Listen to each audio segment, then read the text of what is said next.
नमस्कार। आकाशवाणी जयपुर अजमेर से प्रस्तुत हैं प्रादेशिक समाचार।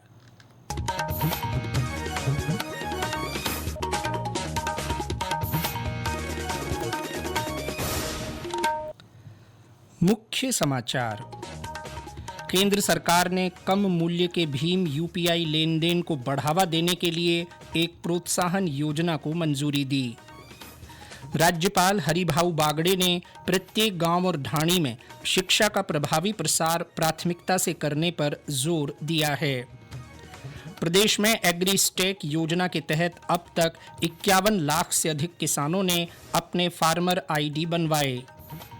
और खेलो इंडिया पैरा गेम्स का दूसरा संस्करण आज से नई दिल्ली में। समाचारों के साथ मैं जितेंद्र सिंह पूनिया। और अब समाचार विस्तार से। केंद्र सरकार ने कम मूल्य के भीम यूपीआई लेन देन को बढ़ावा देने के लिए एक प्रोत्साहन योजना को स्वीकृति दी है। नई दिल्ली में मंत्रिमंडल की बैठक के बाद सूचना और प्रसारण मंत्री अश्विनी वैष्णव ने बताया कि इस योजना में छोटे व्यापारियों को 2,000 रुपये तक के लेन देन के लिए प्रति लेन देन मूल्य पर 0.15% की दर से प्रोत्साहन प्रदान किया जाएगा। 1,500 करोड़ रुपीस की ये स्कीम है। एज पर दिस स्कीम जो स्मॉल मर्चेंट्स के पेमेंट्स होंगे अप टू 2,000 रुपीज, उसमें कोई ट्रांजैक्शन की कॉस्ट नहीं लगेगी और उनको इंसेंटिव दिया जाएगा। रिजर्व बैंक ऑफ इंडिया की जो स्टैंडर्ड डेफिनेशंस हैं वो सारी की सारी एप्लीकेबल होगी। सरकार ने पशुधन क्षेत्र में वृद्धि को प्रोत्साहन देने के लिए संशोधित राष्ट्रीय गोकुल मिशन को भी स्वीकृति दी है। इस पर 1,000 करोड़ रुपए अतिरिक्त खर्च किए जाएंगे। मंत्रिमंडल ने डेयरी विकास के लिए संशोधित राष्ट्रीय कार्यक्रम को भी मंजूरी दी। श्री वैष्णव ने कहा कि ये पहल डेयरी बुनियादी ढांचे के आधुनिकीकरण और विस्तार पर केंद्रित है। राष्ट्रपति द्रौपदी मुर्मू आज राष्ट्रपति भवन में अमृत उद्यान में आयोजित उद्यम उत्सव में भाग लेंगी। इस कार्यक्रम का आयोजन सूक्ष्म, लघु और मध्यम उद्यम मंत्रालय कर रहा है।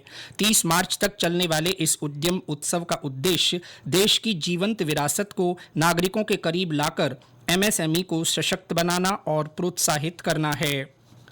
केंद्रीय सड़क परिवहन और राजमार्ग मंत्री नितिन गडकरी ने कहा है कि देश की कुल बिजली उत्पादन क्षमता में हरित ऊर्जा का योगदान 42% से अधिक है।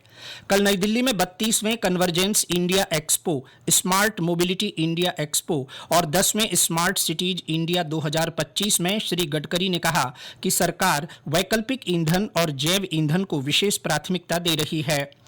परिवहन मंत्री ने भविष्य में यात्रा समय को कम करने वाली विभिन्न परियोजनाओं का उल्लेख करते हुए कहा कि दिल्ली और देहरादून, दिल्ली और जयपुर तथा चेन्नई और बेंगलुरु के बीच की दूरी की यात्रा करने में अब केवल 2 घंटे लगेंगे।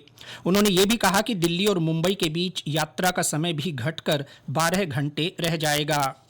राज्यपाल हरिभाऊ बागड़े ने प्रत्येक गांव और ढाणी में शिक्षा का प्रभावी प्रसार प्राथमिकता से करने पर जोर दिया है। उन्होंने कहा कि सबको मिलकर प्रयास करना चाहिए कि कोई भी बच्चा स्कूल शिक्षा से वंचित न रहे।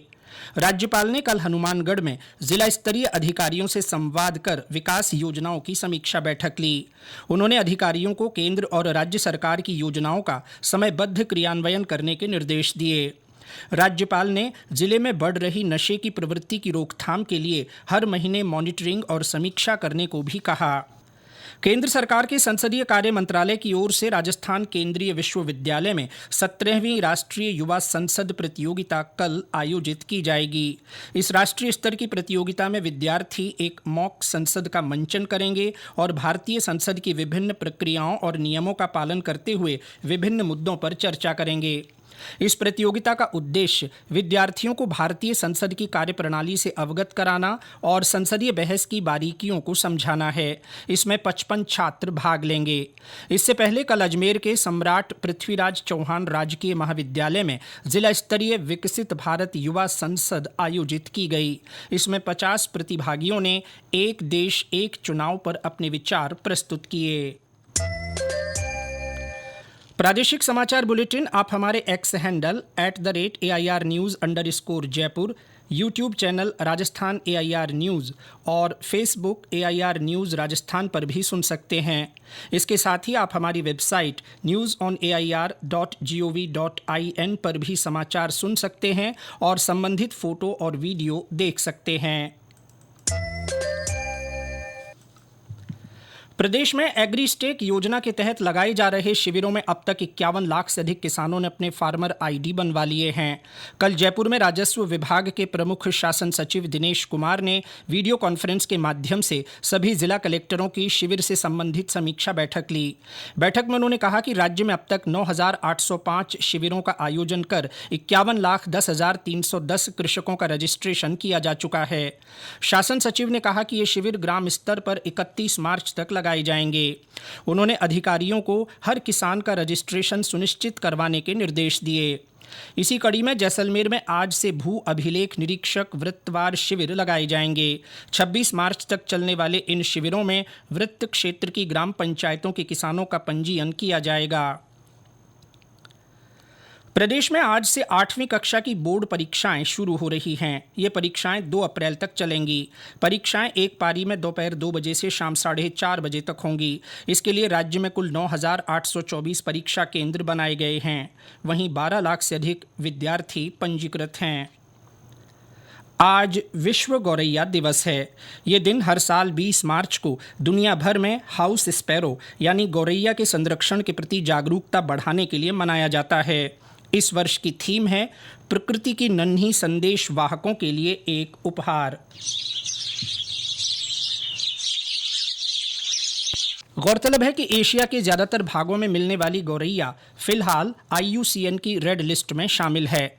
पिछले कुछ वर्षों में गौरैया की संख्या में गिरावट को देखते हुए उनके संरक्षण के लिए विभिन्न प्रयास किए जा रहे हैं। पाली में गौरैया संरक्षण के लिए खास कोशिशें की जा रही हैं। इसके तहत सुमेरपुर उपखंड के पालड़ी गांव के दंपति ने नवाचार करते हुए घर में व्यर्थ पड़ी वस्तुओं से 10,000 से ज्यादा गौरैया हाउस बनाकर लोगों को वितरित किए हैं। खेलो इंडिया पैरा गेम्स का दूसरा संस्करण आज से शुरू हो रहा है। 27 मार्च तक चलने वाला ये टूर्नामेंट नई दिल्ली के जवाहरलाल नेहरू स्टेडियम, इंदिरा गांधी स्टेडियम और doctor Karni Singh shooting range में आयोजित होगा। इसमें 1,300 से अधिक पैरा खिलाड़ी 6 स्पर्धाओं में भाग लेंगे, जिसमें तीरंदाजी, athletics, badminton, table tennis, power lifting और शूटिंग शामिल हैं। युवा मामले और खेल मंत्री डॉक्टर मनसुख मांडविया ने कल खेलो इंडिया पैरा गेम्स का गीत, शुभंकर और लोगो जारी किया। खेलो इंडिया पैरा गेम्स शुभंकर उज्ज्वला दिल्ली की गौरैया से प्रेरित है, जो शहर के गौरव और लड़ाई की भावना का प्रतीक है। इस अवसर पर श्री मांडविया ने कहा कि खेलो इंडिया पहल ने खिलाड़ियों को उल्लेखनीय मंच प्रदान किया है। खेलो इंडिया का एक ऐसा अम्ब्रेला बन चुका है जिसके अंडर में देश के यूथ, देश के एथलीट खेलते रहे, खिलते रहे, विकसते रहे, कंपटीशन में सफल होते रहे, देश और दुनिया में खेलों में देश का नाम आगे बढ़ाते रहे। ये पैरा गेम्स में खेलने वाले सभी खिलाड़ियों को सफलता के लिए, खेलने के लिए मैं शुभकामनाएं देता हूँ। प्रदेश में आज से एक नए पश्चिमी विक्षोभ के सक्रिय होने से मौसम में बदलाव की संभावना है। इसके असर से उत्तरी हिस्सों में कहीं कहीं हल्की बरसात के आसार हैं। करौली में आज सुबह बूंदाबांदी हुई। राजधानी जयपुर और भीलवाड़ा में सुबह से बादल छाए हुए हैं। मौसम विभाग के अनुसार आज बीकानेर, जयपुर और भरतपुर संभाग में कुछ स्थानों पर बरसात के आसार हैं। इस दौरान तेज रफ्तार हवाएं चल सकती हैं। कल जयपुर और भरतपुर संभाग में पश्चिमी विक्षोभ का असर बने रहने की संभावना है। झालावाड़ में आज से स्वास्थ्य सप्ताह मनाया जाएगा। राष्ट्रीय मुख्य स्वास्थ्य कार्यक्रम के तहत कल से जिले में विभिन्न कार्यक्रम होंगे। Happy mouth is a happy mind theme पर इस सप्ताह का आयोजन किया जा रहा है। इस दौरान जिले के सभी सरकारी चिकित्सा संस्थानों में मुंह के रोगों से संबंधित शिविर लगाए जाएंगे। और अंत में मुख्य समाचार एक बार फिर। केंद्र सरकार ने कम मूल्य के भीम UPI लेन देन को बढ़ावा देने के लिए एक प्रोत्साहन योजना को मंजूरी दी। राज्यपाल हरिभाऊ बागड़े ने प्रत्येक गांव और ढाणी में शिक्षा का प्रभावी प्रसार प्राथमिकता से करने पर जोर दिया है। प्रदेश में एग्रीस्टेक योजना के तहत अब तक 51 लाख से अधिक किसानों ने अपने फार्मर ID बनवाए। और खेलो इंडिया पैरा गेम्स का दूसरा संस्करण आज से नई दिल्ली में। इसके साथ ही प्रादेशिक समाचार बुलेटिन समाप्त हुआ। हमारा अगला बुलेटिन दोपहर 1 बजे प्रसारित होगा। नमस्कार।